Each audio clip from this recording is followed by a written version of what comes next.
Hi guys, ഇപ്പൊ ഇൻസ്റ്റയിലൊക്കെ ട്രെൻഡായിട്ട് നിൽക്കുന്ന ഒരു വീഡിയോ ഉണ്ട്. എന്താണെന്ന് അറിയത്തില്ല, അത് ഞാൻ കാണിച്ചു.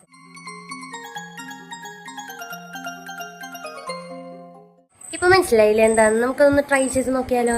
ഞാൻ എന്റെ ചേട്ടനും കൂടെ പ്രേതത്തെ പോലെ ഇവിടെ പ്രത്യേകിച്ചൊന്നുമില്ല. നമ്മളിതാ ഒരു ഫ്ലാഷ് ലൈറ്റിന്റെ മുകളിൽ ഇതേപോലെ ട്രാൻസ്പെറന്റ് ആയിട്ടുള്ള ഒരു ഗ്ലാസ്സോ അങ്ങനത്തെ എന്തെങ്കിലും നീ അവിടെ പോയി എന്തെങ്കിലും എടുത്തിട്ട് ഇങ്ങനെ വയ്ക്കണം. എന്നിട്ട് നമ്മുടെ മഞ്ഞപ്പൊടി, ഇവിടെ മഞ്ഞപ്പൊടി ഇങ്ങനെ എടുക്കണേ.